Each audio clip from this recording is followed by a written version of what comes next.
Mula noong Oktubre 7, 2023 ang Israel ay nililitis sa korte ng pandaigdigang opinyon ng publiko at araw-araw na hinahatulang nagkasala. Para sa maraming kritiko, kaaway at mga antisemetiko ng iba't ibang anyo, laki at pinagmula ng politika, malinaw ang kaso laban dito. Bilang labi ng kolonyalismo na hindi dapat umiral, nararapat itong atakihin noong Oktubre 7. Hindi may tatanggi na isa itong apartheid state nagsasagawa ng genocide. Pero paano kung ang lahat ng akusasyong pinalalaki ng liberal na corporate media ay mga alamat at kasinungalingan lang na pwedeng ilantad at pabulaanan gamit simpleng pananaliksik at legal na lohika? Ngayong linggo sa Think Twice, pag-uusapan natin ang katotohanan tungkol sa paglilitis sa Israel, kasamang isang federal na hukom na may bagong librong, Demolishing the Case for the Prosecution of the Jewish State.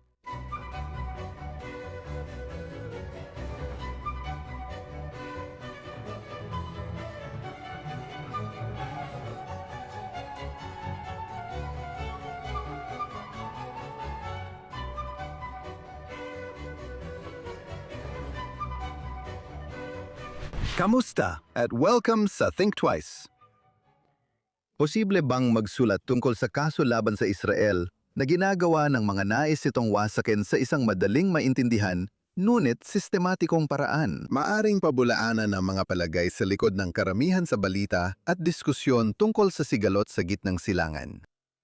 Sa mundo ngayon, tila mas interesado ang bagong henerasyon ng mamamahayag sa ideolohiya kaysa katotohanan, kaya baka wala nang magbabasa ng ganitong aklat. Mahalaga pa ring suriin natin ang mga argumentong yon at palagay na parang nasa korte para makita kung alin sa mga paratang ang totoo sa masusing pagsusuri. Maaring hindi mahalaga sa mga woke na aktivistang nagpapanggap na mamamahayag o eksperto sa internasyonal na batas ang objektibo at independiyenteng ebidensya o mga historical na katotohanan. Ngunit dapat itong maging mahalaga para sa lahat. May ilang seryoso at may mabuting layunin ng mga tao na nagsasabing ang pinakakailangan natin ngayon ay mga matatalinong estratehiya sa social media o mga pakulo na idinisenyo para maabot ang mga kabataan na kumukuha ng balita at kaalaman tungkol sa mundo mula sa kanilang TikTok feeds. Ngunit sila at tayong lahat ay kailangan din ng isang sistematiko at may matibay na pangangatwiran na kalipunan ng mga katotohanan at ng katotohanan mismo. Nagpapasalamat kami na kasama natin ngayon ang gumawa niyan. Si Roy K. Altman ay federal na hukom sa United States District Court, Southern District ng Florida. Ipinanganak siya sa Venezuela at lumipat sa Estados Unidos noong bata pa siya.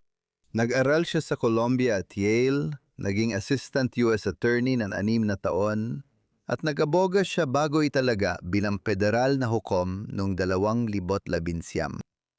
At siya ang may akda ng bagong libro na Israel on Trial, Examining the History, the Evidence, and the Law. Hukom Roy Altman, welcome sa Think Twice. Salamat sa pag-imbita sa akin. Hukom, salamat po sa oras na ibinigay ninyo sa amin. Gusto kong simulan sa pagtatanong, ano ang nagtulak sa iyo para isulat ang librong ito sa panahong ito? Maraming libro na ang naisulat tungkol sa Israel at sigalot nito sa mga Palestino at iba pang gustong wasakin ito. Ano ang natatangi at napapanahon sa librong ito? Kaya isinulat ko ang libro, hindi dahil sa Oktubre 7, kundi dahil sa mga nangyari pagkatapos ng Oktubre 7. Kakilakilabot ang Oktubre 7 gaya ng alam natin. Malawakang pagpatay, pagpugot ng ulo, at pagsulog ng buhay sa mga buong pamilya sa bahay habang nag-aalmusal o nasa sayawan para sa kapayapaan. Pero ang mas nakakagulat pa, tandaan, sanay na tayong lahat sa karahasan mula sa mga Palestino sa loob ng maraming taon. Pero ang mas nakakagulat marahil ay ang naging reaksyon noong Oktubre, 8 Oktubre 9 at Oktubre 10. Hindi libong milya ang layo, kundi dito mismo sa ating mga sagradong institusyon, sa aking pinanggalingang paaralan, sa Columbia at Yale, at iba pa, sa ating mga pandaigdigang organisasyon, na sa maraming pagkakataon ay itinayo at itinatag para sa layuning tiyakin iyon. Matapos ang isang tunay na napakalaking pagpatay ng lahi laban sa mga Hudyo na hindi na muling magkakaroon ng pagkakataon na ang sibilisasyong Hudyo ay malalagay sa panganib.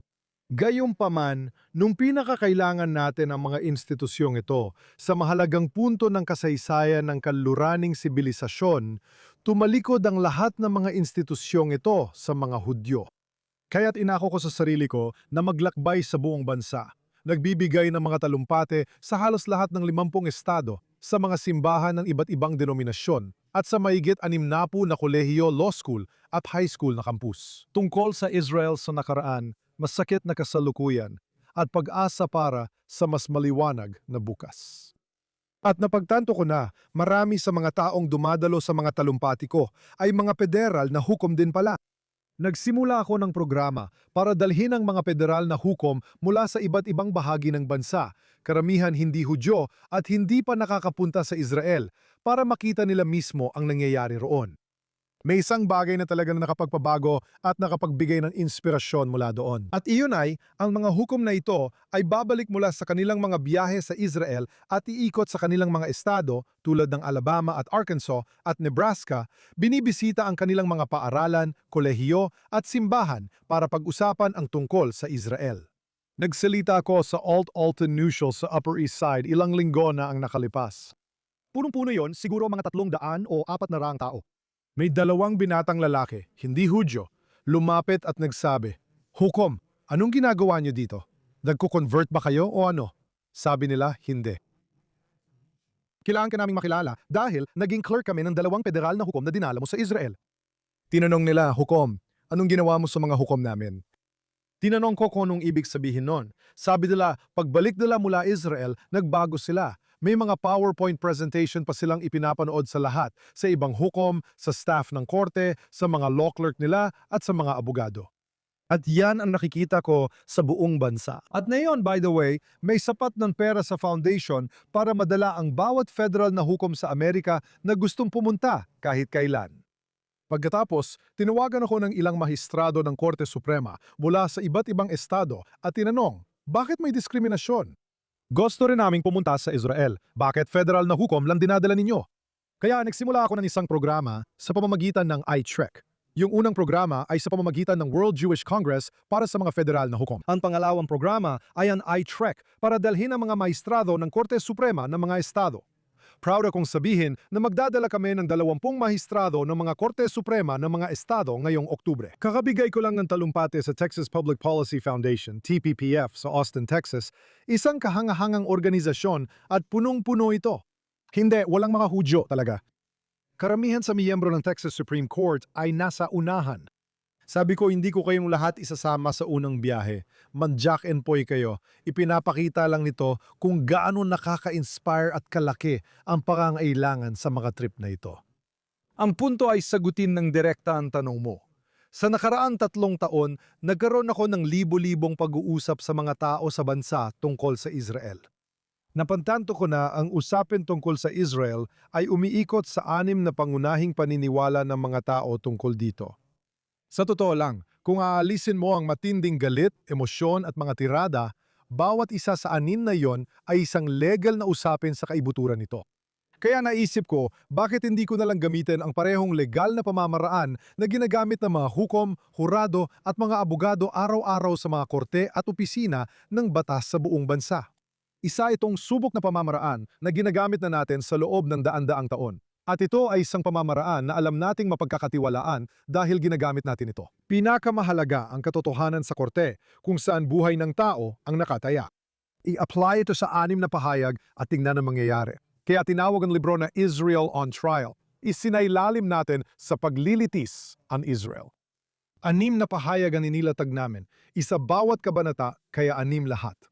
Gumamit din kami ng tamang metodolohiya. Ipinapakita namin ang mga katotohanan at nagbibigay kami ng hatol paborman o laban. Kaya iyon ang ideya sa likod ng libro. Salamat sa pakikinig sa Think Twice.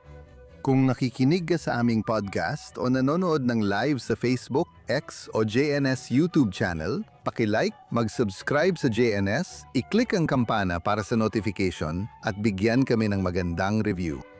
Bukod sa Think Twice, may Jonathan Tobin Daily Podcast din kung saan nagbibigay ako ng mas maraming balita at pagsusuri sa mga mahahalagang issue ngayon. Makikita ang daily show sa Jonathan Tobin Daily ng JNS Channel saan mga podcast platform. At ngayon, balik tayo sa programa para sa araw na ito. Magandang balita talaga yan tungkol sa mga federal na hukom dahil alam nating marami pang legal na kailangang gawin laban sa anti-Semitismo at anti-Zionismo dito sa bansa. Pero inilatag mo, gaya ng sabi mo, ang 6 na pangunahing paratang laban sa Israel na inanalisa mo. Bago natin talakayin ito, sa tingin ko dapat sagutin muna. Dahil maraming miyembro ng media, akademya at iba pang sektor ang naniniwala sa mga kasinungalingan tungkol sa Israel na pinabulaanan mo sa libro. Ano sa palagay mo ang dahilan nito? Mga taong napilitang maniwala sa mga iyon. Akma ito sa hanay ng nakalalasong mga neo-Marxistang ideolohiya tungkol sa lahi at lipunan na naitanim na sa isip nila. Kahit anong katotohanan, makikinig pa rin sila sa kahit pinakamagandang argumento o ebidensya na taliwas dito. Kung hindi para sa kanila, para kanino ang librong ito? Ganito, may dalawa akong sasabihin tungkol dyan. Una, nitong mga nakaraang linggo mula nang lumabas ang libro, sobrang nagulat ako sa dami ng tawag, text at email na natanggap ko. Mula sa mga kaibigan o kamag-anak ko na nag-message para sabihin na may mga kaibigan, kamag-anak, katrabaho o kakilala sila mula sa eskwelahan ng anak nila na tumawag para sabihin, "Uy, dati akong nagdadalawang isip tungkol sa Israel o dati akong laban sa Israel dahil sa ganito, ganyan o kung ano-ano pa." At nabasa ko ang libro ng kaibigan mo. Hindi ko alam ang mga bagay noon kasi hindi ako naturuan tungkol doon at hindi ko na rin yun ulitin.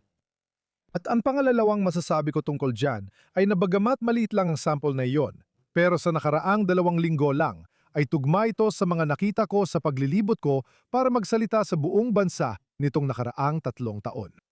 At iyon ay nasa buong bansa may mga taong lumalapit sa akin, hindi naman palaging sa mismong araw ng talumpate, kundi sa mga araw o linggo pagkatapos ng talumpate sa kanilang komunidad. Kahit sa Pittsburgh, Kentucky, Ohio o saan mang lugar yon. Lumapit sa akin sa opisina o sa pamamagitan ng kaibigan at magsasabing, "Alam mo ba, dati akong nagpo-post tungkol sa Gaza at nagsusuot ng kefiyeh, iniisip ang X, Y at Z, pero hindi ko alam ang mga nabanggit mo sa talumpati." Hindi ko na ulitin yon. Yung iba magsasabi pa ng, "Pasensya na." At bakit na ba nangyayari yon? Nangyayari ito una sa lahat dahil sa palagay ko, inuubos ng issue na yan ang lahat ng atensyon sa internet. At tulad ng nabanggit mo sa tanong mo, parang pinatay na ng lahat sa Amerika ang kanilang otak. Sinasabing lahat may kulay lilang buhok, may kefiyeh at gusto ng pagbagsak ng sibilisasyong kaluranin, pero hindi yon totoo. Sila ang pinakamaingay na mga boses sa internet. Alam ng sinumang sumusubaybay sa internet na ginagantimpalaan ng algorithm ang pagiging toxic. Ginagantimpalaan nito ang lakas ng boses. Hindi nito kinakailangang sumasalamin sa realidad. Sige, at mahalaga, syempre, na magalit tayo sa ilang mga bagay na nakikita natin sa internet. At siya nga pala, mas dapat tayong magalit kung paano ito tumatago sa mainstream media. Ngayon, si Nick Kristof ay nagsusulat ng isang katawa-tawang artikulo tungkol sa kung bakit dapat tayong magmalasakit sa mga panggagahasa sa mga Palestino. Nasaan siya nung malawakang panggagahasa noong Oktubre 7? Ano ang mga kwentong binanggit niya sa artikulo? Sino ang nagpatunay? Nakakatawa kung gaano siya ka-obsessed sa mga Hudyo at sa tanging estadong Hudyo sa mundo. Hindi rin naman siya nag-iisa, di ba? Ipinapakita nito kung anong uri ng mga tao ang nasa mainstream media sa ibang lugar. Hindi natin dapat kalimutan na ang mga nagtatrabaho sa New York Times o yung mga may kulay lilang buhok at nagsusuot ng kefiyeh at sumisigaw sa mga kaklaseng Hudyo sa Colombia ay maliit na bahagi lang ng bansa. Nakapunta na ako sa iba't ibang bahagi ng bansa nitong mga taon. Sasabihin ko sa inyo, maaaring hatiin ang bansa sa 3 pangunahing grupo. Ang unang grupo, tawagin na nating 10%. Maaaring hindi eksaktong 10% ito. Sa ilang lugar, mas mababa ito sa 10%. Sa iba naman, mas mataas. Sa kabuuan, tawagin na lang nating 10%. Matindi ang laban nila sa Israel. Buong naniwala sila sa lahat ng kasinungalingang tinalakay natin sa libro. Ang ilan sa kanila ay maaring mahikayat ng lohika, pero marami sa kanila ay bahagi ng mind virus na talagang kumakalat sa ating lipunan. At mas kaunti ang kinalaman nito sa mga Hudyo kaysa sa galit sa lahat ng kinakatawan ng Amerika. Naniniwala silang ang Amerika ay puwersa ng kasamaan, na masama rin ang mga ninuno at pinagmulan nito, at dapat itama ang malalaking pagkakamali marahil sa pamamagitan ng pagsira sa mga pinaninindigan ng Amerika. Para sa akin, maliit lang yon, mga 10% ng bansa gaya ng sabi ko. Tapos, may mga 30% ng bansa na sobrang makabayan. Mahal nila ang Amerika. Naiintindihan nila ng mga Hudyo ay mahalagang bahagi ng kung bakit umunlad ang Amerika nitong nakaraang 3 siglo. Naniniwala silang tayong mga Amerikano, ayon kay Lincoln, ay halos isang hinirang na bayan. Hindi kailanman sinasabi ni Lincoln ang mga salita ng hindi sinasadya. Laging maingat si Lincoln sa pagpili ng salita. Ito ang mga paniniwala ni Washington, ni Adams, ni Twain at ni Hamilton na ang mga pagpapahalaga ng Amerika ay hindi kapareho ng sa Inglaterra. Nakipaglaban tayo sa isang digmaan para hindi natin kailangan maging katulad nila. Ang mga pagpapahalagang nagbabalik sa mas sinauna at mas mayamang tradisyong Hudyo. Ano nga ba ang mga pagpapahalagang ito? Pagpaparaya sa relihiyon, kalayaan sa pagpapahayag, at isang lipunang meritokratiko na nakabatay higit sa lahat sa pananaig ng batas. Ito ang mga pagpapahalaga ng Amerika at ng sinaunang marangal na mga Hudyo. 30% ng mga Amerikano ang naniniwala rito. Alam rin nila na ang Israel ang pinakamahalagang geostrategic na kaalyado ng Amerika sa mundo. Lagi akong nilalapitan sa iba't ibang lugar, simbahan, paaralan ng mga taga-Navy, Department of War o tech procurement ng gobyerno at sinasabing, "Hukom, hindi mo pa alam ang kalahati ng katotohanan." Binebenta natin sa Israel ang teknolohiyang militar. At oo nga, ibinebenta natin ito sa kanila, kaya lumalakas ang ekonomiya ng Amerika, lalo na sa military-industrial complex at nakalilikan ng libu-libong trabaho para sa mga Amerikano. Sabi nila may nagagawa ang Israel na hindi natin kaya dahil hindi naman tayo laging nasa digmaan tulad nila. Sinusubukan nila ito sa totoong labanan. World scenarios and give us Sa totoong sitwasyon, ng pagsusuri bawat minuto kung ano ang tama at mali nitong ginagawa sa labanan. At pagkatapos ng ilang taon, sinabi nila sa akin na ibinalik ito ng Israel sa atin ng libre at hindi na ito makilala. 10 beses na mas maganda kaysa dati, 10 beses na mas handa para sa mga darating na digmaan sa inaharap dahil tinapatan ito ng Israel gamit ang AI technology, quantum computing, machine learning at cybersecurity warfare technology na kanilang dinevelop. Sila ang aming beta testing lab, ang aming research and development lab na gumagawa ng lahat ng trabaho namin ng libre at ibinabalik ito sa amin para magamit namin ito sa paraang handa para sa mga digmaan na darating sa hinaharap. Pero iyan ay 30% lang ng bansa na iwan pa ang malaking gitna, 60% ng mga Amerikano. By the way, ang libro ay para talaga sa 30% na yon dahil madalas akong sabihan kahit ng mga Hudyo o Kristiyanong Zionista na mahal nila ang Israel. Sinusuportahan ko ang Israel. Kasali ako sa mga debate pero kulang ang alam ko para ipagtanggol ang Israel laban sa paninira at maling paratang. Ang aklat na ito ay nagbibigay ng kinakailangang kaalaman pero tulad ng sabi ko, may malaking gitna. Sino ang 60% ng mga Amerikano? Gusto nilang magtrabaho. Gusto nila ng trabaho may magandang sahod. Gusto nilang ma-promote. Gusto nilang mapag-aral ang mga anak nila sa ligtas at maayos na mga paaralan. Kung nasa kolehiyo sila, gusto nilang pumasok sa klase. Ayaw nila ng protesta ng mga taong nakakefiye na gumagambala sa final exams. Gusto nilang makakilala ng babae, manalo ang football team tuwing Sabado, at makapunta sa party. Hindi sila gaanong nababahala sa sigalot na malayo, pero bukas naman sa makatuwirang pag-uusap.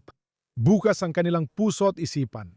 Sila ay tapat na Amerikano na nagmamalasakit sa kinabukasan ng bansa at kanlurang sibilisasyon. Kung mabibigyan natin sila ng makatwiran at lohikal na argumento para maintindihan ang isyung ito, maaari na nating simulan silang bakunahan at bigyan ng proteksyon laban sa mind virus na laganap sa kanluraning sibilisasyon. Kaya lagi kong sinasabi, kung sa loob ng 3-5 taon, may isa sa mga nasa malawak na gitna pumunta sa party, hapunan, or barbecue at makarinig ng maling paratang na ito. Laban sa Israel, genocide, kolonyalismo, apartheid, ATBP.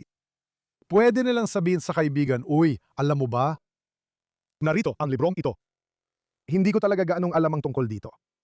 May kakilala ako sa Miami na mukhang alam ang sinasabi.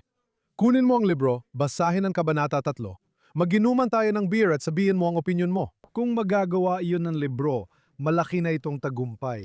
Oo, sangayon ako sa iyo tungkol dyan.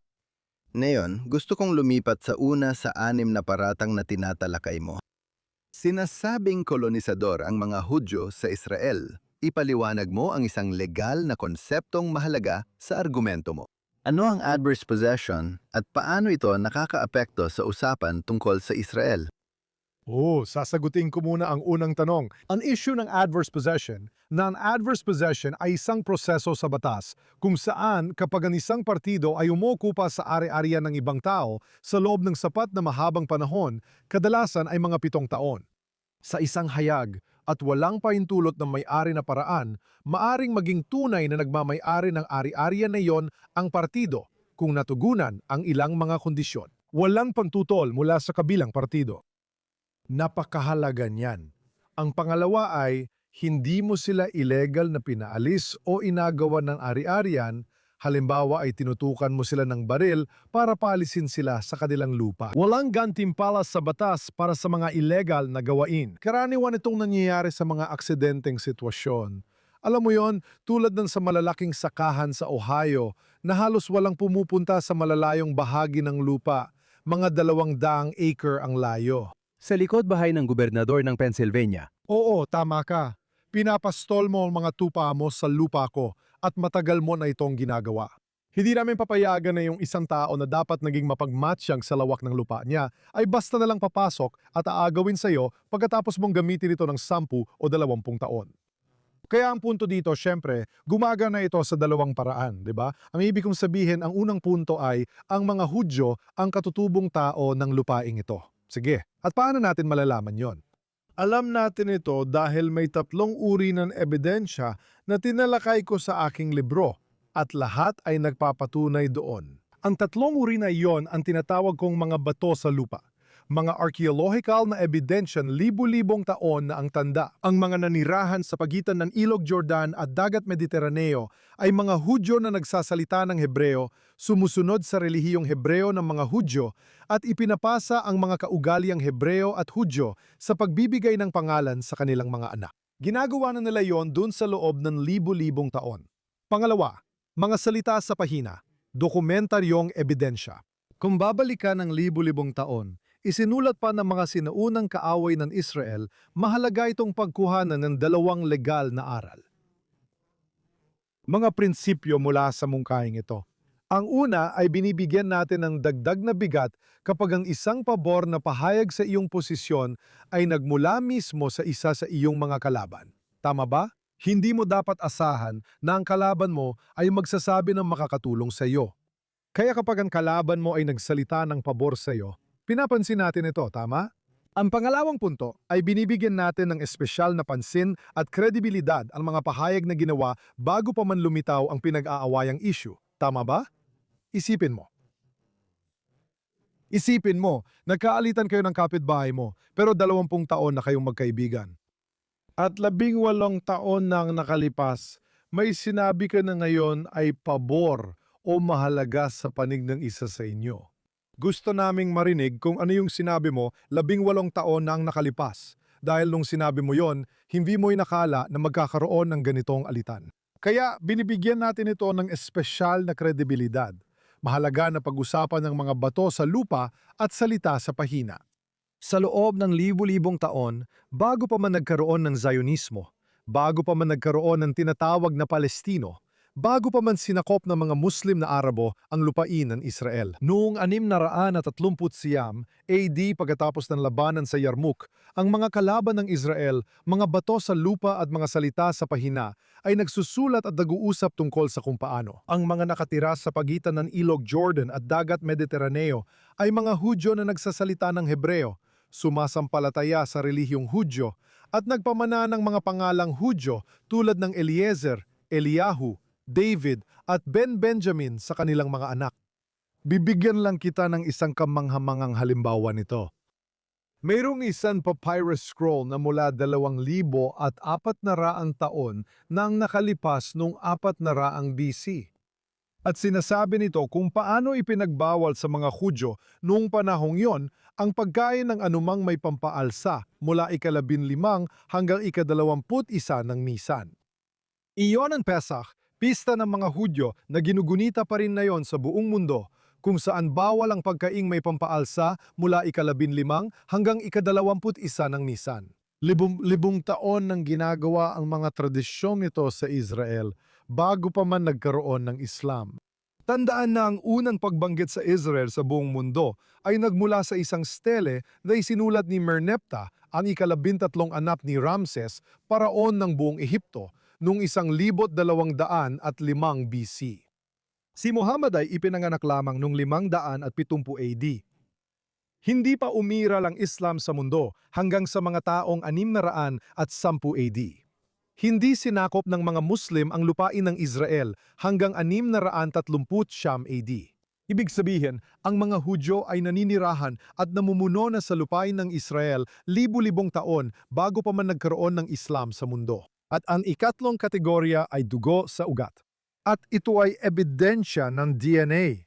12 ng pag-aaral sa henetika ng lahat ng pagunahing populasyon ng mga Hudyo sa mundo. Ang isinagawa ng mga siyentipiko, Hudyo man o hindi, gamit ang 12 ng magkakaibang genetic marker sa mga nagdaang dekada. At lahat ng mga pag-aaral na yon ay nagpatunay hindi lang na ang mga pangunahing populasyon ng mga Hudyo sa mundo ay malapit na magkakaugnay sa isa't isa sa henetika, kundi pati na rin na tayo ay naghiwa-hiwalay mula sa isa't isa. 2,000 taon na ang nakalipas sa Levant, ang lupaing nasa pagitan ng Ilog Jordan at Dagat Mediteraneo. Bakit ito mahalaga?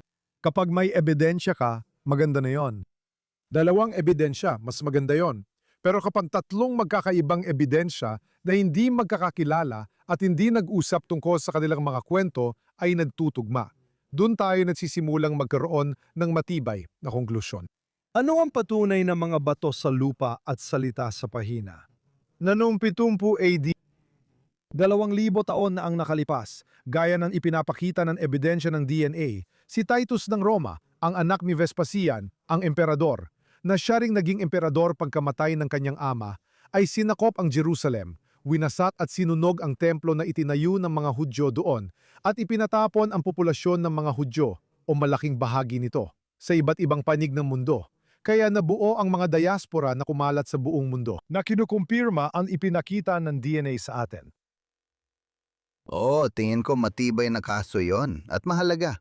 Ang susunod mong binanggit ay mga paratang na hindi lehitimo ang pagkakatatag ng makabagong Israel.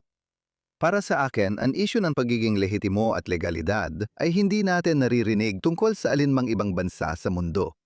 Punong-puno ang kasaysayan ng mundo ng mga alitan sa pagitan ng bansa kung saan ginagamit ang mga argumento ng pagiging lehitimo, patas man o hindi. Bakit kaya ang tanging internasyonal na kilusang layunin ay buwagin ng isang umiral na estado ay nakatuon lang sa Israel?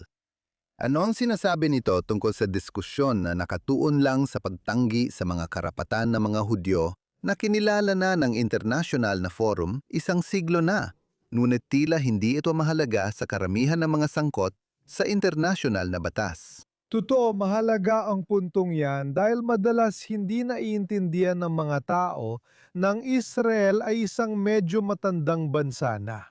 Sa totoo lang, hindi ko tinutukoy ang Talmudic o biblical na Israel, kundi ang modernong Israel na naitatag noong 1948 bilang ika-50 na estado sa mundo. Sa kasalukuyan, 193 estado ang kinakatawan sa nagkakaisang bansa. Ibig sabihin, kung susumahin mo, ang Israel ay mas matanda pa kaysa sa 67% ng mga bansa sa mundo. At iyon ay dahil maraming bansa ang nilikas sa parehong paraan ng Israel, ibig sabihin, sa pamamagitan ng mga kolonyalistang kapangyarihan, karamihan ay mula sa Europa. Basta-basta lang nagguhit ng mga linya sa mapa na lumilikha ng mga bansa mula sa wala. Walang gaanong konsiderasyon para sa mga populasyon na naisama sa mga bagong likhang estado. Ganyan nabuo ang maraming estado noong dekada 40, 50 at 60 sa gitnang silangan. Ganyan din nabuo ang maraming estado noong dekada 40, 50 at 60 sa Asya at lalo na sa Afrika. Pero syempre, walang nagrereklamo sa pagkakabuo ng Cameroon o ng Botswana. Walang nagrereklamo sa pagkakabuo ng Lebanon or Syria or India at Pakistan or Iraq na, sa totoo lang, pinamunuan ng isang pamilyang Saudi sa pamamagitan ni Haring Faisal na naging unang hari ng Iraq, kahit na hindi naman talaga siya Iraqi. Walang pakialam sa pagpataw ng isang kolonyalistang kapangyarihan ng isang banyagang monarko. Wala nang nakakaalala o nakakaalam niyan. Tandaan, mayroong 57 Muslim na bansa sa mundo at 22 Arabong bansa na may 2 bilyong mamamayan. Pero hindi matanggap ng mundo ang isang maliit na estadong Hudyo sa kanilang ninunong lupain na may 7 milyong mamamayang Hudyo lamang. Tulad ng sinabi sa dulo ng pagsusuri sa Law and Liberty ngayong umaga, na para sa akin ay mahusay, hindi naman talaga Israel ang nililitis. Tayo ang nililitis dahil mas marami itong sinasabi tungkol sa atin at sa pagbagsak ng ating kagustuhang ipaglaban ng sarili bilang kanluraning sibilisasyon. Kaysa sa sinasabi nito tungkol sa maliit, halos walang saysay at hindi mahalagang estado na libu-libong milya ang layo. Parang lahat ng tao sa mundo ay pursigidong sirain ang Israel kahit ito lang ang kanluranin, pluralistiko at liberal na demokrasya sa rehiyon. Para direktang sagutin, may 4 na pamantayan ayon sa international na batas kung paano nagiging estado ang isang bansa. Madalas akong tanungin kung hindi ba patas na walang sariling estado ang mga Palestino. Palagi kong sinasabi sa kanila ang 3 bagay. Una, may estado na sila. Ang tawag dito ay Jordan. Tandaan, ang British Mandate of Palestine na sinakop ng mga British bilang dayuhang kolonyal na kapangyarihan mula 1917 hanggang 1947 ay kinabibilangan ng makabagong estado ng Israel at ng makabagong estado ng Jordan. Pinaniniwalaan ng mga Hudyo na matapos ang Balfour Declaration noong 1917 ang buong British Mandate of Palestine ay ilalaan sa kanila. Sa katunayan, noong panahon ng Biblia, ang ilan sa mga tribo ng mga Hudyo, kabilang ang Manase at Gad, ay nasa panig ng Jordan ng Ilog Jordan. Hindi ito nangyari dahil alam ng mga kolonyal na kapangyarihan na kailangan nila ang langis at suporta ng mga Arabo sa darating na mga digmaang pandaigdig. Noong 1920 at 20 ibinigay nila, pinaghiwalay nila ang 70% ng British Mandate of Palestine at lumikha ng isang estado para sa mga Palestinong Arabo, ang mga Arabo na naninirahan sa nasabing mandato. Unang tinawag ang estado na Transjordan na nanangahulugam na sa kabila ng Ilog Jordan bago naging kaharian ng Jordan. At ngayon, kilala natin ito bilang Jordan na may siyempre isang Palestinang reyna, isang Palestinong prinsipe na magiging hari ng estadong Palestino na ito, ang Jordan. At mayigit 60% ng populasyon ay Palestino. Hindi yun naging hadlang para paalisin nila ang kanilang mga Palestinong mamamayan noong dekada 70. At ayaw silang pabalikin sa ilalim ng banta ng karahasan. Dahil alam nila na ang populasyong Palestino ay nakapandudulot ng kawalang katatagan at hitik sa mga tendensyang jihadist at Muslim Brotherhood. Alam nila, sa madaling salita, na ang mga Palestino ang problema, hindi ang mga Hudyo o karamihan sa mga Arabo, na hindi alam ng maraming kanluraning universidad. Pangalawa, ang tinutukoy ko ay Israel, at pag-uusapan pa natin ito mamaya, ay aktwal na nag-alok kasama ng kanlurang komunidad ng isang estadong Palestino sa natitirang mga Palestino na nanatili sa 23% ng mandato ng Britanya sa Palesti na sa huli ay inilaan para sa estadong Hudyo. Inalok ng Israel at mga Hudyo ang mga Palestino ng pangalawang estadong Palestino sa 6 na pagkakataon. Noong 1936 sa Peel Commission, sa totoo lang, nangyari yon dahil nagkaroon ng pag-aalsa ng mga Arabing Palestino na nagresulta sa malawakang pagpatay sa mga Hudyo sa loob ng 3 taon mula 1936 hanggang 1939. 1939. Merong, ano nga ba pangalan niya, yung aktor na si Ruffalo na gumawa lang ng pelikula tungkol sa Palestina noong 1936. Walang nabanggit sa pelikula, hindi nakakagulat. Ang malawakang pagpatay sa mga Hudyo na naganap noon sa panahon ng pag-aaklas ng mga Arabong Palestino. Sa totoo lang, noong panahong yon, hindi pa talaga nila itinuturing ang kanilang sarili bilang mga Palestino. Gusto nilang mapabilang sa kaharian ng Syria. Ipinapakita lang nito kung gaano kaliit ang pagkakaugnay nila sa anumang ideya ng soberanya sa lupang ngayon ay tinatawag na Israel. Na niyumaman at lumakas ang Israel, sinabi nilang ayaw nilang mapabilang sa Syria at sila raw ang tunay na katutubo ng lupaing ito. Dapat nating tandaan kapag iniisip ang batas at lohika, ang pagbabago ng argumento ng mga tao sa pagdaan ng panahon. Pero ang punto, noong 1936 sa Peel Commission, binigyan ng Estado ang mga Arabo na halos 70% ng lupa sa pagitan ng Ilog Jordan at ng land between the Jordan River and the at dagat Mediteraneo. Tinanggihan nila ito. Noong 1947, tinanggihan nila ang plano ng paghahati mula sa United Nations. Noong 1967 matapos ang Six-Day War, sinabi ng Israel sa mga Arabo na ayaw nila sa West Bank at Gaza at nais itong ibalik sa kanila. Hindi namin gustong pamunuan kayo. Hiling lang namin ay kilalanin ang aming karapatang umiral at itigil ang henosidyal na digmaan laban sa amin. Pabayaan niyo kaming mamuhay ng payapa rito. Nagtipon ang mga bansang Arabo sa Khartoum, Sudan noong Setyembre 1967 upang talakayin ang mungkahi ng Israel. At lumabas sila dala ang kanilang tatlong hindi. Walang pakikipagpayapaan sa Israel, walang pakikipagmegosasyon sa Israel, at walang pagkilala kahit sa karapatan ng Israel na umiral. 1973 hanggang 75 sa panahon ng Oslo Peace Process. Tumugon ng mga Palestino sa alok ng sarili nilang estado, isang programang ipatutupad ng paunti-unti sa loob ng 5 taon upang bigyan sila ng sarili nilang estado. Sa West Bank at Gaza, nagkaroon ng matinding bugso ng karahasan, mga suicide bombing na pumatay ng mahigit 1,000 Hudyo. Sa mga bus at sa mga pizza parlor at sa mga bar mitzvah at kasalan sa buong bansa. Dahil dito, halos natapos ang Oslo Peace Process. Pagkatapos, syempre, noong 2000 ito, marahil ang pinakakilalang insidente sa lahat. Naniniwala si Bill Clinton na mapipilitan si Yasser Arafat tanggapin sa Camp David ang estado ng Palestina na inalok ng Israel. Si Bill Clinton mismo ang nagsabing hindi siya makapaniwala sa alok na yon. Halos buong West Bank, buong Gaza at kalahati ng Jerusalem ay inalok para sa estado ng Palestina. Ngunit tinanggihan pa rin ito ni Yasser Arafat. Noong 2008, nag-alok si Ehud Olmert ng katulad na kasunduan. Pero muli itong tinanggihan ng mga Arabo dahil ayaw nila ng solusyong dalawang estado. Dapat tayong maging tapat na sa tuwing binabanggit natin ang solusyong dalawang estado, ipinipilit natin ito sa mga Arabo kahit paulit-ulit na nilang tinatanggihan. At sa mga survey, matapos ang Oktubre, 7 muling inulit nila na hindi sila naniniwala rito at nais nila ng ganap na estadong Arabo mula ilog hanggang dagat.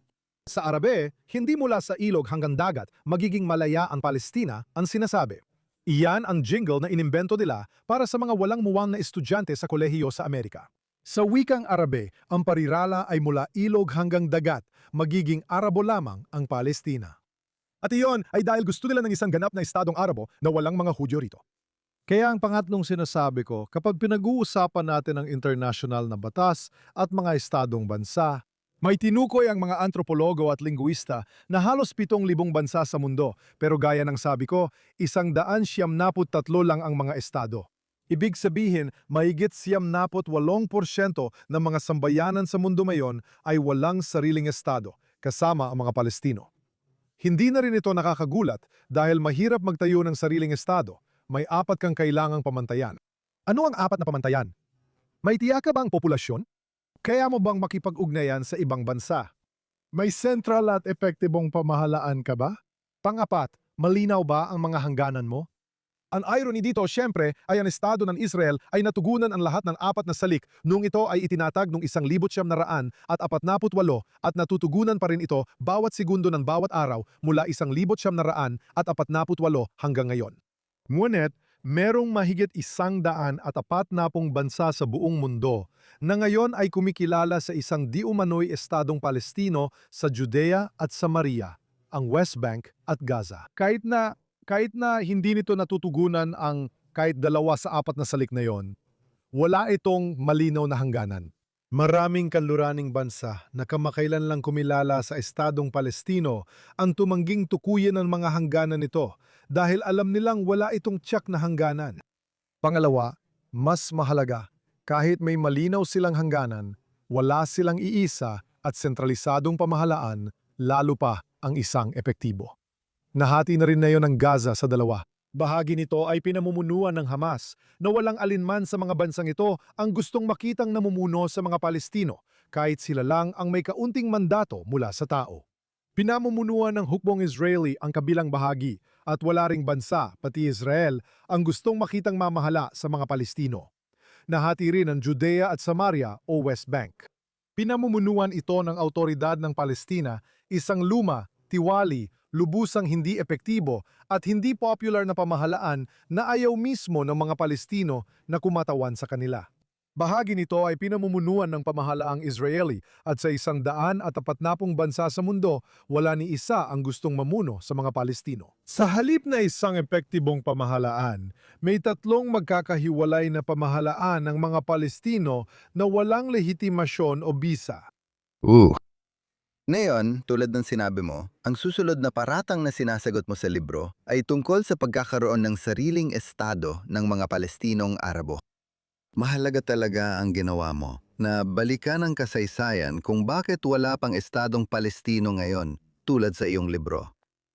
Gayunpaman, hindi ito debate tungkol sa mga katotohanan, kundi kung ano ang makatuwirang asahan na tatanggapin ng mga Palestino. Hindi ba ito ang problema?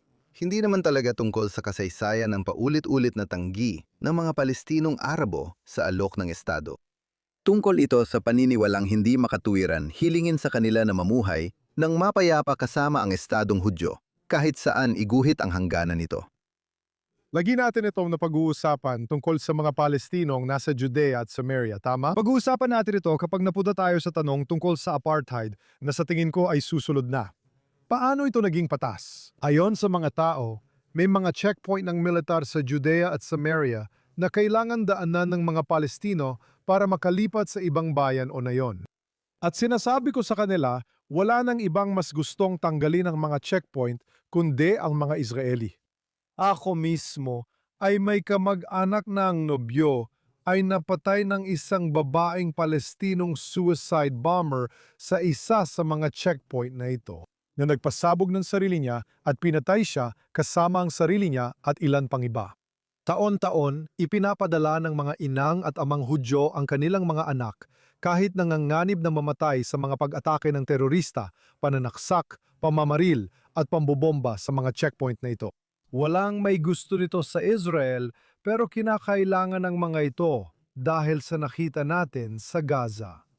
Tandaan, hindi natin kailangang manghula kung ano ang magiging itsura ng isang mundong Palestino na walang mga checkpoint ng IDF sa West Bank dahil nagkaroon tayo ng totoong eksperimento sa totoong buhay sa Gaza. Noong 2005 ginawa na ng Israel ang hinihiling ngayon ng pandaigdigang komunidad na gawin ng Israel sa Judea at Samaria, West Bank. Hindi lang nila inalis lahat ng mga checkpoint, inalis nila ang lahat ng tao. Inalis nila lahat ng sundalo at lahat ng base, pati lahat ng mga Jewish settler at lahat ng mga lungsod at baryo na itinayo ng Israel doon, pati lahat ng mga greenhouse. At pagkatapos, pumasok sila sa mga libingan at hinukay ang mga bangkay ng mga Hudyo para muling ilibing ang mga ito pabalik sa Israel bilang pagpapakita sa mga Palestino na tunay naming iniiwan ang lupang ito sa inyo. Pagpalain kayo ng Diyos, paunlarin ninyo ang estado nyo doon, magtagumpay at maging mapayapang kapitbahay. At pagkatapos ng 1 taon, inihalal ng mga Palestino sa Gaza ang teroristang grupong Nagnanais Wasake ng Israel. Huwag nating kalimutan na malinaw sa charter ng Hamas na kung makakita ka ng Hudyo sa likod ng bawat puno at sa ilalim ng bawat bato, dapat mo siyang patayin. Iyan ay isang sipi mula sa charter ng Hamas. Iyan ang namumunong gobyerno na halal ng mga Palestino sa Gaza. Pagkatapos, ginamit nila ang 1 o 2 taon para linisin ang kalaban sa politika. Itinapon mula sa bubong, pinahirapan, pinatay pati pamilya hanggang sila na lang ang namuno sa Gaza. At pagkatapos ay sinimulan nilang gawin itong pinakasophisticadong network ng mga teroristang lagusan na nakita ng mundo. Ginamit ang bilyon-bilyong dolyar na tulong pinansyal mula sa Europa, United Nations at pati sa atin. Madalas natin silang sisihin at pagtawanan dahil mahina sila. Ang pera mo at pera ko, buwis ng mga Amerikano na may mabuting loob na pupunta sa paggawa ng mga sementadong lagusan sa Gaza kung saan ang mga Hudyo ay ginagawang bihag ng daan-daang araw. Itinayo at pinundohan ang lahat gamit ang pera ng kanluran. Inasahan nating para sa ospital, kalsada at paaralan ito, pero ginamit nila para pumatay ng mga Hudyo. Sila ay panatikong pamahalaang jihadist na pursigidong wasakin ng Israel. At sa totoo lang, ang Oktubre 7 ay mas malala pa sana ng 10 ulit kung natuloy ang eksperimento. Hindi sa Gaza, na napakaliit at naabot lang mula sa isang bahagi ng Israel. Ang timog kanlurang sulok na siyang bahaging may pinakakaunting populasyon sa desyertong bahagi ng bansa, kung saan kakaunti lang ang mga komunidad sa paligid nito. Isipin mo kung ang eksperimento ng terror na yon ay nangyari hindi sa Gaza na malayo, kundi sa West Bank, sa Judea at Samaria, na sumasaklaw sa halos buong haba ng Israel at doble ang laki kumpara sa Gaza. At ilang kilometro lang ang layo mula sa mga pangunahing sentro ng populasyon ng Israel, Tel Aviv at Jerusalem. At ang pinakamahalaga, ito ay nasa mataas na lugar, dahil ang lugar ng Judea at Samaria, kung saan naroon ang West Bank, ay mataas kumpara sa Jerusalem at lalo na sa Tel Aviv. Kaya kung nagkaroon ng terror tunnel network sa lupang iyon, mas mahirap sanang harapin ang nangyari noong Oktubre 7. Dahil magre-resulta ito sa pagbagsak ng mga rocket sa mga pangunahing sentro ng populasyon ng Israel mula sa mataas na lugar, mula sa mga burol ng Judea at Samaria.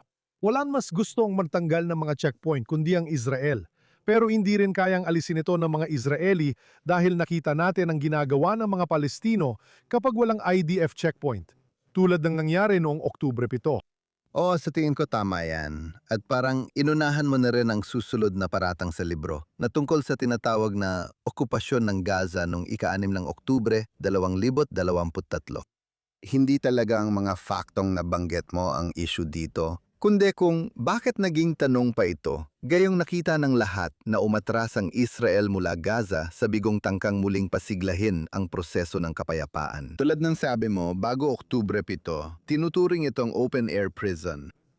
Sa halip na isang malayang estadong Palestino sa lahat ng aspeto maliban sa pangalan kung saan malayang nakapagtayo ang Hamas ng mga kuta na kasing laki ng subway system ng New York City at nakapag-ipon ng sapat na armas para magsimula ng isang matagal na digmaan. Gaya ng madalas sa mga ganitong argumento, hindi talaga ito tungkol sa pagbabago, kundi sa pagbaluktot ng kahulugan ng mga salita para siraan ng Israel, imbes na magbigay ng makatwirang legal na argumento. Isipin mo ang karaniwang kahulugan ng bilangguan o concentration camp na laging binabanggit tuwing napag-uusapan ng Gaza, na parang Israel ang nagpapatakbo nito roon.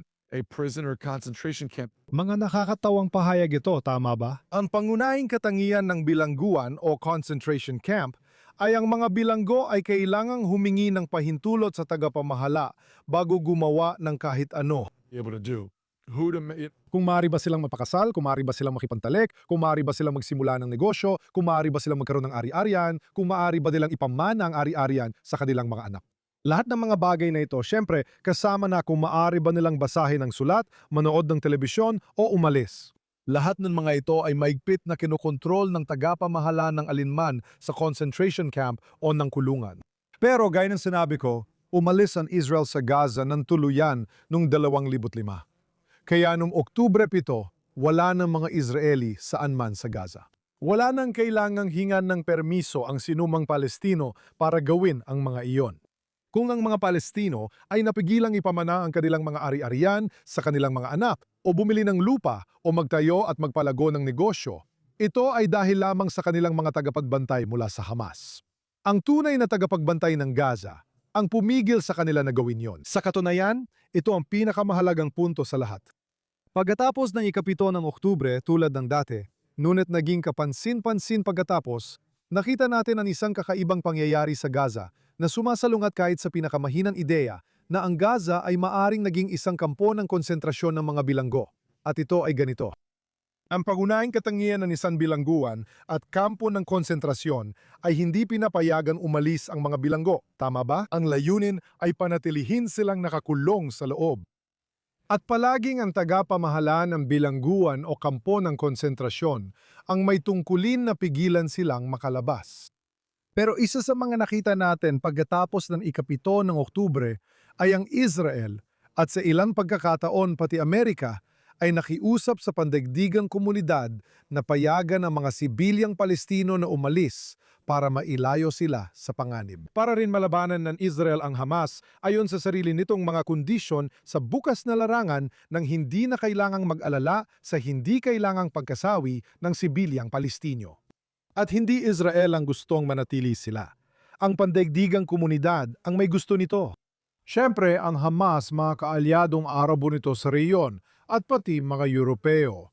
Ang mga tinuturing na kaibigan at kaalyado ng mga sibilyang Palestino ang mismong pinilit ang populasyong Palestino na manatili sa Gaza na lumika ng parang kulungan na kapaligiran kahit tutol ang mga Israeli. Anong klaseng bilangguan o concentration camp ang kailanman ay gumana ng ganon? Kaya mahalagang mag-isip ng critical at logical tungkol sa mga pahayag na nakikita natin sa internet. Ngayon, ang susunod na paratang laban sa Israel ay isa itong apartheid state. Laganap na yon ang mga paratang. Ngunit, hindi ba't nakasalalay ang malaking bahagi ng usaping ito sa tamang pag-unawa o maling pagkaunawa sa dahilan kung bakit ang Judea at Samaria, pati ang Gaza, ay nananatiling legal na alanganin mula 1967 dahil paulit-ulit na tinanggihan ng mga Palestino ang kapayapaan. Napag-usapan na natin ito, uunahin ko muna ang pangunahing punto bago ako lumipat sa puntong sinabi mo na hindi maaring maging apartheid state ang Israel. Eksakto.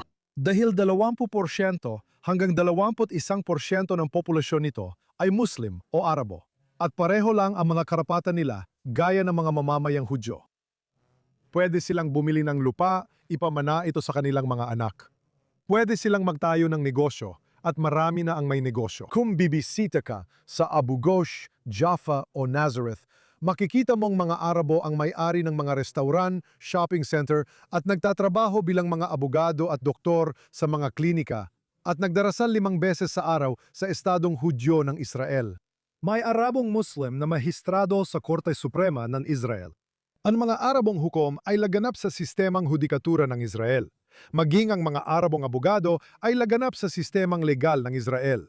Kung titingnan ang mga antas ng pagpasok at pagtatapos sa mga universidad ng Israel na makina ng sosyo-ekonomikong pag-angat, makikita mo yon. Ang mga affirmative action program na ipinatupad ng pamahalaan ng Israel upang isulong ang mga karera at oportunidad ng minoryang populasyon nitong Arabo. Wala, sandali lang, hindi ito gawain ng isang apartheid state at nagbunga ng malaking tagumpay ang mga programang iyon. Sa katunayan, sa mga paaralan tulad ng, sa tingin ko, dentistry at nursing at marahil pati na rin sa medisina, makikita mo na ang porsyento ng mga Arabo sa buong klase ay mas mataas kaysa sa porsyento ng mga Arabo sa populasyon. Sa tingin ko, sa nursing at dentistry, halos 50% ng mga nagtapos ay Arabong Muslim, kahit na sila ay mga 20% lang ng populasyon. Kaya ang pahayag ng mga Arabo ay tinatrato, dinidiskrimina, at na ang Israel ay sa anumang paraan ay isang apartheid, isang estado ng apartheid. Halimbawa, tulad din sa South Africa noon o Jim Crow sa American South noon o sa totoo lang tulad ng karamihan sa mga bansang Muslim ngayon kung saan ang idea ng isang Hudyo na mahistrado ng Korte Suprema sa Iran o Iraq o Yemen ay talagang nakakatawa at imposibleng mangyari. Ang ideya na ang mga Hudyo ay namungguna sa larangan ng batas o may mga partido sa parlamento sa Syria at Egypt ay katawa-tawa, pati na rin sa Ramallah at Gaza. Imposible, di ba? Ang ibig kong sabihin, ito ang tunay na apartheid ng mga estado, hindi Israel. Sa punto mo, tanong ng iba, paano ang mga Palestino sa Judea at Samaria? Hindi sila bumoboto sa eleksyon sa Israel. May lang dapat sabihin dyan. Una, ayaw talaga nilang maging Israeli, di ba? Ibig ko sabihin, isang mahalagang bahagi ng pagiging mamamayan ng kahit anong bansa sa mundo ay ang pagsumpa ng katapatan sa bansa at ang pagsang-ayon na sumunod sa mga batas ng bansang iyon. Paulit-ulit nang sinabi sa ating ng mga Palestino, kabilang na sa mga kamakailang survey na isinagawa ng mga pollster na Palestino, na mahigit 80 o 70% sa kanila ay hindi sumasang-ayon sa karapatan ng Israel na umiral. Hindi nga nila kinikilala ang Israel bilang isang tunay na estado. Tinatawag nila itong occupying entity o kung ano-ano pang walang kwentang tawag na binabato nila. At tumatanggi silang tanggapin ang anumang pagkamamamayan sa isang bansang hindi naman nila kinikilala na umiiral. Paano sila magiging mamamayan ng Israel kung hindi nila kinikilala ang karapatan ng Israel na umiral? Para din yan sa Amerika, di ba? Hindi natin ibinibigay ang mga karapatan ng pagkamamamayan ang mga hindi mamamayan, tama? Hindi natin pinapayagan ang mga taong residente lang kahit na nakatira sila sa ating bansa na bumuto sa ating eleksyon o magsilbi sa ating mga hurado o kahit magmay-ari ng mga baril o bala. Sa katunayan, ibang pagtrato natin sa ilang mamamayan kumpara sa iba pang mamamayan. Ang pinakamagandang halimbawa ay ang mga Puerto Rican. Ganap silang mamamayang Amerikano, pero hindi talaga. Hindi sila bumoboto sa Pangulo at walang kinatawan sa Kongreso. Pero hindi ibig sabihin na apartheid state tayo. At ang huling punto, syempre, ay yung nabanggit ko na sa Amerika, ipinataw na rin natin sa sarili natin ang isang uri ng okupasyong militar noon. Ipinataw na rin natin ang militar na okupasyon sa ibang bansa. Halimbawa, matapos ang ikalawang digmaang pandigdig sa Alemanya at Hapon, at sa Korea pagkatapos ng digmaan, nagkaroon ng mga base militar, checkpoint, maraming armas at sundalo, upang tiyakin ang kapayapaan sa mga bansang tumanggi at lumaban sa atin at hindi sumunod sa ating kagustuhan. Hindi nito kinailangan na bigyan natin ng karapatan sa pagkamamamayan ang mga mamamayan ng Alemanya. Hindi rin ito kinailangan na payagan nating bumuto ang mga mamamayan ng Hapon sa ating mga eleksyon. Bakit papayagan ng mga Israeli ang kaaway na paulit-ulit nagpasimula ng bigmaan na layuning lipulin ng mga mamamayan ng Israel, gayong hindi naman sila nakatira o gustong manirahan sa Israel? Bakit dapat bigyan ng Israel ng parehong mga karapatan ang mga iyon gaya ng mga Israeli Arab halimbawa na nanunumpa at sumusunod sa batas ng lipunang Israeli? Bakit nila dapat makuha ang parehong karapatan ng mga taong sumusunod sa batas ng Israel? Sa tingin ko, alam mo, yan na ang buod niyan. Ngayon, pinaka-emotibo at marahil pinakamapanganib na paratang sa Israel mula Oktubre 7 ay ang akusasyong gumawa ito ng genocide sa Gaza. Muling binabago ang kahulugan ng salita para maipilit na ang mga biktima ng paulit-ulit na genocide ay sila mismo ang may gawa. Pero 'di ba, kung tatanggapin natin ang mga binagong kahulugan, hindi ba't halos lahat ng digmaan, pati na ang ginawa ng mga alyado laban sa mga Nazi, ay may tuturing na ring genocide? Tama. At sa katunayan, tinanggihan ng Korte sa Nuremberg ang paniniwalang nakikita natin ngayon, ang paniniwalang maaaring maging managot sa mga krimen sa digmaan ang mga piloto ng alyado na lumilipad sa Dresden, Nuremberg, Berlin at Japan. Sila pa ang sumasagot sa rehimeng gumagawa ng genocide sa digmaang hindi nila sinimulan o ginusto. Tahasang itinakwil ng Korte ng Nuremberg ang paniniwalang ito. At ngayon ay tila muling bumalik ang pangit nitong anyo. Malinaw na hindi ito nagkataon lang, lalo na't mga Hudyo ang siyam lumalaban ngayon para hindi na muling mapasailalim sa isa pang genocide. Ayon sa High-Level Military Group, HLMG, na binubuo ng mga nangunggunang opisyal at general mula sa halos lahat ng kanluraning hukbo sa mundo, ang aktual na nangyayari ay hindi lang tungkol sa mga Hudyo o Israeli. Sa isang memorandum na isinumitake nila sa International Criminal Court or ICC, sinabi nilang wala pang hukbo sa mundo ang nagpatupad ng mas maraming hakbang at mas sopistikadong programa para bigyang babala at ilayo sa pangalib ang sibilyang populasyon ng kalabang panig. At sinabi nila na hindi lang ito lubos na hindi tugma sa anumang paratang ng genocide. Tandaan, itinayo ng Israel ang kampo ng Almawasi para sa mahigit 1,000,000 Palestino, kung saan nagbigay sila ng mga tagapagtustos ng pagkain, mga klinikang medikal, pabahay at bakuna laban sa polio para sa lahat ng bata sa Almawasi. Hindi nagpapadala ng singil ang Israel para sa mga malalaking gastos na ito sa pandaigdigang komunidad. Pinayagan ng mas maraming makataong tulong sa daan-daan truck ng pagkain, gasolina at gamot araw-araw papasok ng Gaza. Hindi nakakarating sa mga bihag na Israeli ang pagkain, gasolina at gamot na ikinukulong sa di mailarawang kalagayan sa malalalim na hukay sa ilalim ng lupa. Ginawa nila ang lahat ng iyon ng walang hinihinging kapalit at sa parang hindi bagay sa mga paratang ng genocide. Isipin mo ang totoong genocide sa kasaysayan. Gusto ba ng mga Nazi na bigyan ng babala ang mga batang Hudyo na huwag pumasok sa gas chamber sa Auschwitz? Absurdo ngang itanong pa yan, hindi ba? Siyempre, binigyan ng mga Nazi ang mga bata ng mga piraso ng sabon. At nagtayo pa sila ng maliliit na showerhead para linlangin ang mga Hudyo na maniwalang totoong paliguan niyon, hindi gas chamber. Para mahikayat ang mga sibilyang Hudyo na pumasok sa lugar ng kamatayan, tama ba? Kabaliktaran ang ginagawa ng Israel araw-araw sa kanilang bigmaan sa Gaza at Lebanon. Nagbibigay ito ng maagang babala para makaiwas sa panganib ang mga sibilyan. Kung saan sinasabi nito sa kalaban, kung saan mismo sila aatake ngayon, bukas, at sa mga susunod na araw. Sa paraang isinusuko ng Israel ang bentayan ng sorpresang opensiba. Ang pinakamahalagang elemento ng anumang estratehikong layunin sa lahat ng pagpaplanong militar ay ang sorpresa. At sinasadya ng Israel na isuko ang bentahin ng sorpresa araw-araw sa Gaza, kaya nalalagay sa panganib ang buhay ng sarili nilang mga anak, mga lalaki at babae na mapapatay at masusugatan ng daan-daan sa Gaza dahil sa mga patibong, IED at mga ambush na inihanda ng Hamas. Dahil alam ng Israel at sinabi nila kung saan sila pupunta at alam ng Hamas kung saan sila naroroon. Lahat na nito ay ginagawa upang mapanatili at maprotektahan ang buhay ng mga sibilyang Palestino. Ayon sa HLMG, ang sistemang babala ay pinaka-advanced sa lahat ng hukbo sa mundo at hindi rin tugma sa paratang ng genocide. Pero sabi nila, ang sarili nating mga hukbong kaluranin ay hindi kailanman magagawang ipatupad ang ganitong sistema dahil hindi ito matatanggap ng ating mga mamamayan. Hindi natin matatanggap na ipadala ang ating mga anak sa mga bahay na nilagyan ng mga patibong at ginawang tambangan na naging ganun lang dahil sinabi natin sa kabilang panig kung saan natin ipapadala ang ating mga anak.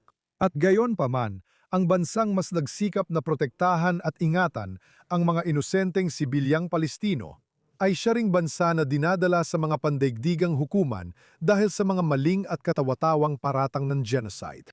Narito ang huling sasabihin ko, napakahalaga na ireserba natin ang katawagang ito, ang sukdulang krimen laban sa sangkatauhan para sa mga totoong genocide sa kasaysayan.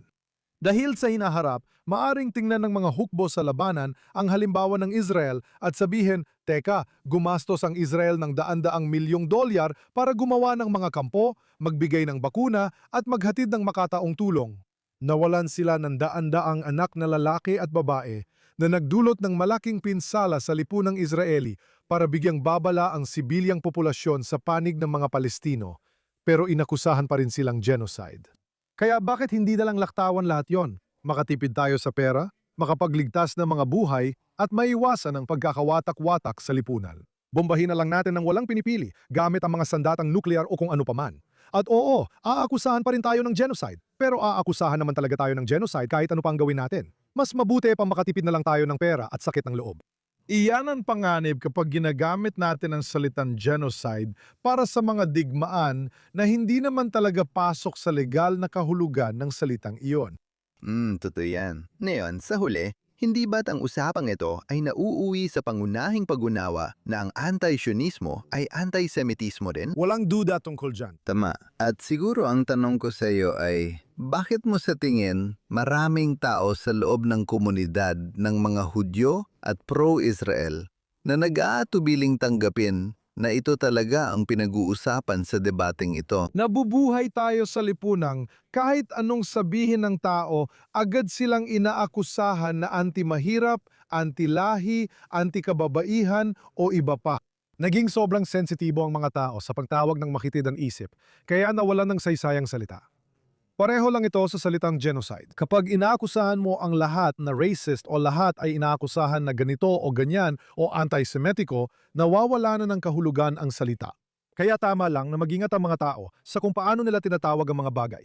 Pero dapat nating kilalanin na may mga totoong racist dyan, may mga totoong chauvinist at may mga totoong anti-Semitiko.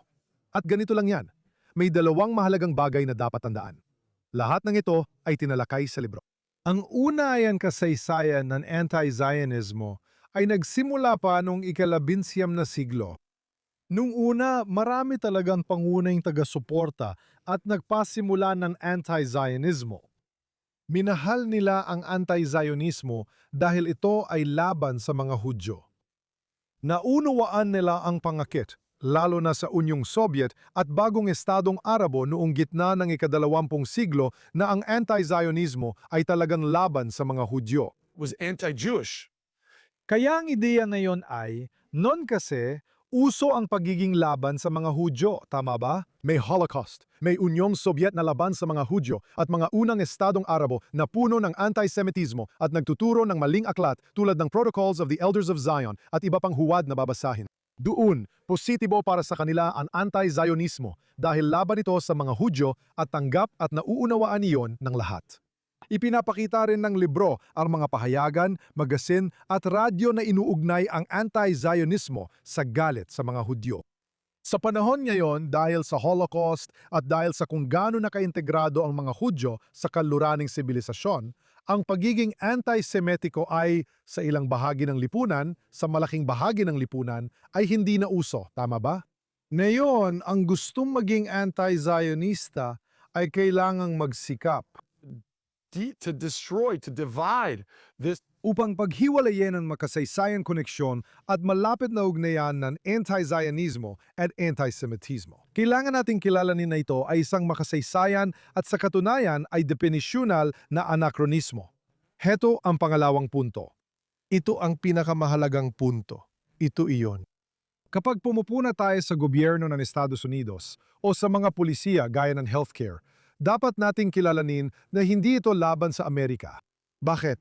Dahil kapag pinupuna natin ang gobyerno, hindi ibig sabihin na mali ang pampulitikang eksperimento ng Amerika at dapat sirain ang bansa at patayin o paalisin ang lahat ng mamamayan nito. Pero ganyan kung paano naiba ang anti-Zionismo. Ang pagiging anti-Zionista ay hindi lang basta pangpuna sa pulisya ng Israel tungkol sa Haredi, klinika ng kalusugan o mga settlement sa Timog at Negev. Hindi ito ang ibig sabihin ng anti-Zionismo. Ang anti-Zionismo, gaya ng ipinapahiwatig ng pangalan, ay paniniwala lang na ang mga Hudyo ay walang karapatan, tulad ng ibang tao, sa sarili nilang bansa o nation-state sa kanilang ninunong lupain. Para sa mga anti-Zionista, may karapatan ng Bulgarian sa soberanya sa sariling lupain at ang Irish sa estadong Irish sa kanilang sariling bansa. May karapatan ng bawat Koreano sa sariling estado sa lupain ng Korea. May karapatan ng mga Palestino sa estado sa pagitan ng Ilog Jordan at Dagat Mediterranean at lahat ay may karapatang ito, maliban sa isang bayan, ang mga Hudyo. Iyan ay purong antisemitismo, simple at malinaw. Ang Sionismo ay nanangahulugan na hindi mas mataas ang mga Hudyo kaysa sa iba, kundi pantay sila sa lahat pagdating sa kanilang pangunahing karapatan na magkaroon ng sariling bansa sa kanilang lupang ninuno. Iyan ang dahilan kung bakit ang anti-Sionismo ay mula noon hanggang ngayon ay nananatiling isang malalim na antisemetikong kilusan. May huling tanong ako sa iyo tungkol sa pagsulat ng librong ito.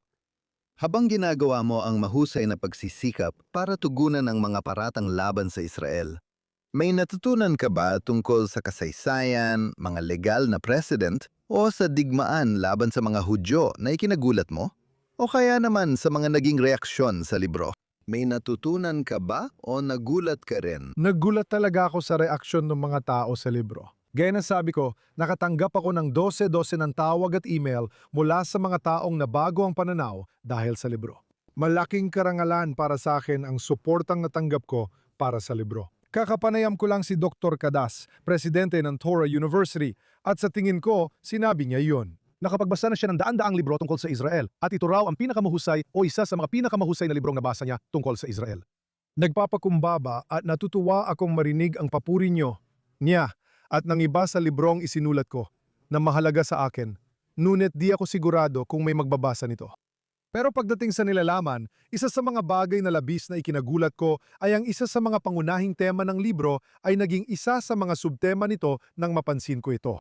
Ay na, sa totoo lang, bawat isa sa 6 na pahayag tungkol sa Israel ay hindi lang basta pahayag na bigla na lang lumitaw mula sa wala, mula sa ere.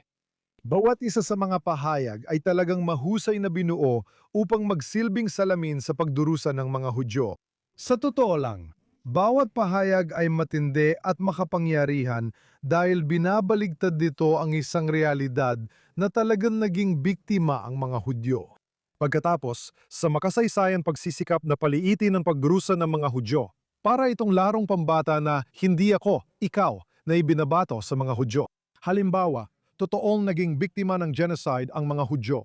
Subukan nating paliitin ang halaga ng genocide na yon kung saan 6 na milyong Hudyo ang namatay sa pansasabing may digmaan laban sa Hamas kung saan 50 o 60,000. Or 50 or 60,000. Parang isa lang yon, gayong kitang-kita ang laki ng agwat ng mga bilang.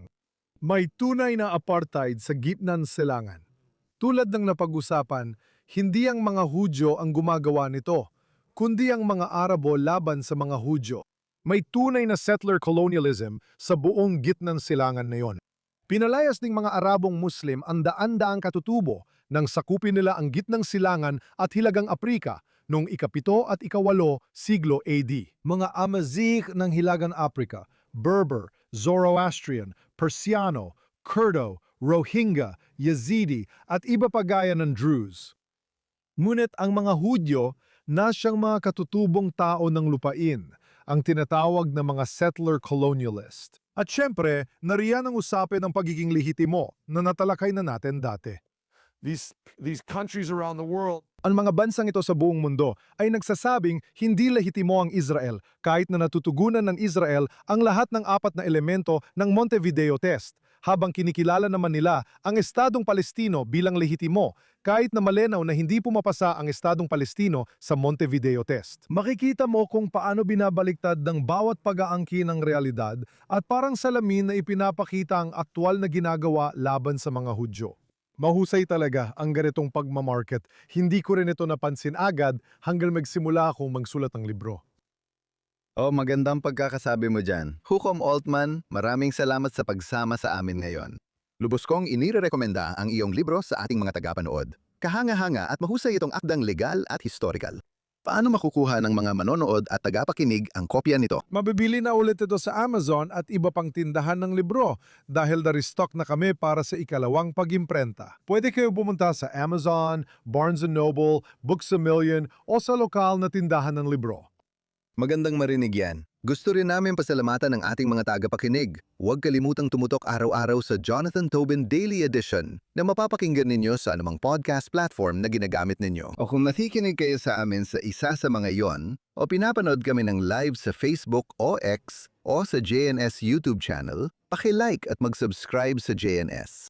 I-click ang kampana para sa mga abiso at bigyan kami ng magagandang review. Mangyaring sumulat sa amin sa ThinkTwice sa thinktwice@jns.org at ipaalam sa amin kung saan kayo nakikinig o nanonood ng palabas at kung ano ang inyong opinyon tungkol dito. Maraming salamat kay Dr. Phil Jacobs na tumulong mapadali ang ugnayan namin sa hukom. Gusto ko rin magpasalamat kay Dr. Phil Jacobs, isang magginoo at matalinong leader ng mga Hudyo sa ating komunidad.